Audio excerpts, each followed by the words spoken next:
I què passa?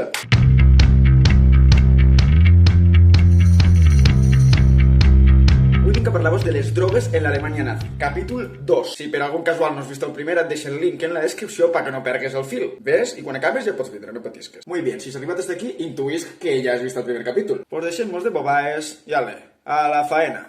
Des d'agost del 1941 hasta abril de 1945 n'hi han documentades, això les que estan escrites poden haver-ne més que no ens ha apuntat ningú, unes 800 injeccions i 1.100 medicaments que li va donar Morell a Hitler. Recordem que Morell era el seu metge de capçalera. Llavors vos diria que este cabró eixirà tots els capítols. I al Hitler esclavava esteroides, hormones, substàncies psicoactives, que són les que alteren la consciència, com la pervitina, la cocaïna, entre altres. Vamos, que s'estacava de tot. Més o menys unes 90 substàncies diferents. I com cada volta el cos s'acostumava més, sempre havia que augmentar la dosis pa que fera efecte. Líder puro, li dien.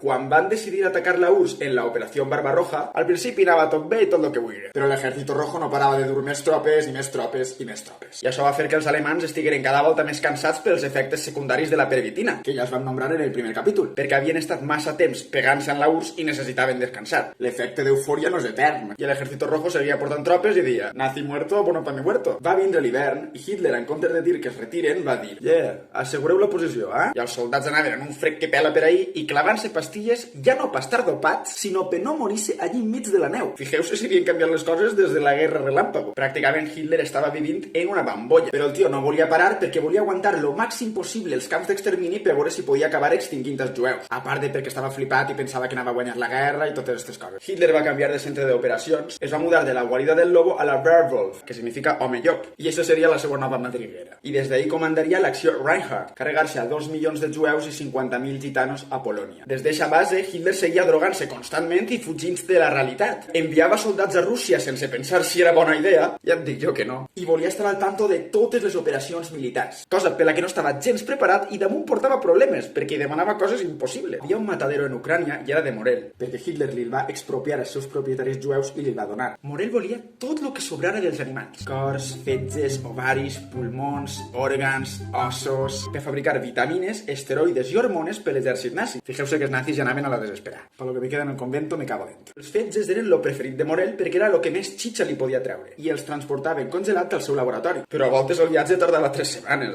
Imagineu-se l'olor a podrit que faria això. Ojo, cuidado. I després va tindre els collons de provar lo que havia preparat en això en els seus pacients del quartel general del Führer. Hasta es que deixe jo que això me'n punxa mi. Una verga com una casa. Goebbels, ministre de propaganda nazi, també es pegava unes punxades com ui de mà. Unes declaracions de l'ajudant del doctor Morell diuen que Goebbels tenia tants bultos en la pell que no li cabien més injeccions i que després de provar la injecció que havia fet Morell en els fetges va estar 3 dies seguits en un mal de cap de porc. El 18 de juliol de 1943 l'Ejército Rojo guanya una batalla superimportant i Itàlia està a punt de rendir-se i canviar-se al bando dels aliats. I Hitler tenia una reunió al Sant Demà amb Mussolini per vendre-li la moto, però aquesta mateixa nit estava ja fet merda del dolor i ja no podia més. I entonces Morell li va xutar Eucodal, droga dura que és un narcòtic més potent que la heroïna. Alerten això. I tots es van quedar flipant veient que després de passar un temps en la merda, ara estava com a nou. El tio era un ànsies i demanava més, i què fa Morell? Pues una altra punxadeta pel xiquet, sí, home, sí. I en la reunió amb Mussolini, Hitler estava excitadíssim parlant, allò apareixia un monòleg, i el Mussolini estaria hasta el nas. Ell volia dir-li que lo millor era que Itàlia replegara cable. Tenia raó, perquè després va acabar com va acabar. Però Hitler no parava de dir que sí, home, sí, que anem a guanyar la guerra, no patisques, home. Això faltava. Total, que al final de la reunió Mussolini va dir